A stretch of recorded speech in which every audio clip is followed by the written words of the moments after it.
जीवन यदि तुम्हारा जाता भी इष्टभूति मत छोड़ो, धर्म अर्थ काम मोक्ष का निशाना यह मत भूलो।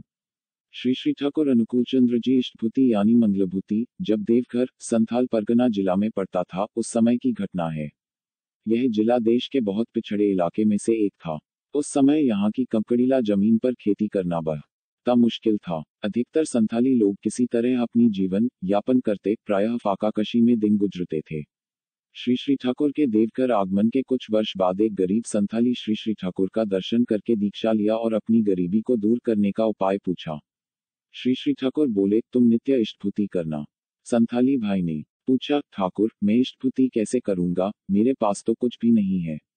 श्री श्री ठाकुर बोले, क्यों? वह बोला, मैं जो कुछ उपार्जन करता हूँ उससे किसी तरह कभी खाना जुटता है, कभी नहीं जुटता है। पैसा तो कभी कभी ही मिलता है। श्री श्री ठाकुर बोले, पैसे नहीं हैं तो क्या हुआ, तुमको क्या इष्टभूति करने की इच्छा है? वह बोला, जी ठाकुर, मुझे इष्टभूति करने की बहुत इच्छा है, लेकिन अभाव के कारण क्या और कैसे किस चीज से इष्टभूति करूंगा। श्री श्री ठाकुर पूछे, क्या प्रत्येक दिन तुम्हारे घर में खाना बनता है?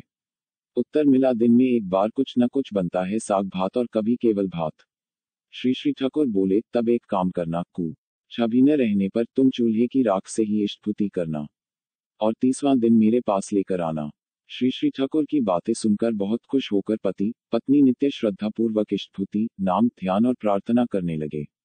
एक दिन संथाली भक्त बोरे में बांधकर इष्टभूति किया हुआ राख लेते आया और रोते हुए बोला, ठाकुर आपके निर्देशानुसार मैं राख से नित्य प्रतिदिन इष्टभूति करता रहा, लेकिन शर्म के चलते आपके पास ला नहीं पाया था।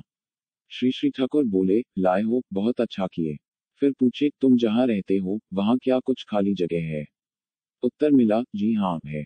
श्री श्री ठाकुर बोले, उस जगह पर इस राख के साथ कुछ मिट्टी मिलाकर मानकच्चू की खेती करना।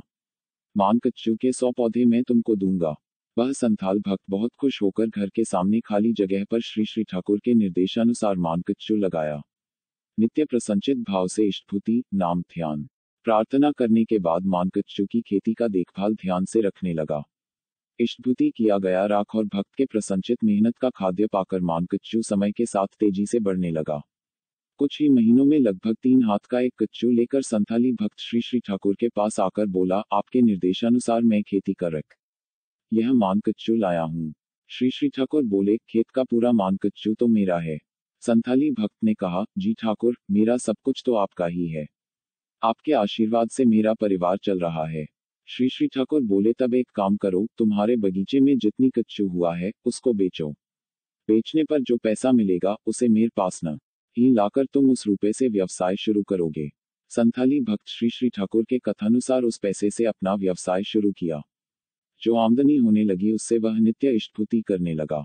इस तरह वह निस्वार्थ रूप नित्य इष्टभूति परायण होकर याजन करते हुए अपना आनंदमय जीवन व्यतीत करने लगा।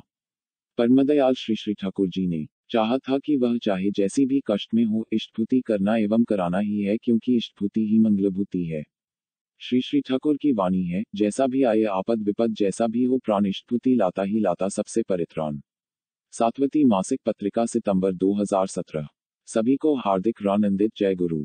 वंदे पुरुषोत्तमम। जीवन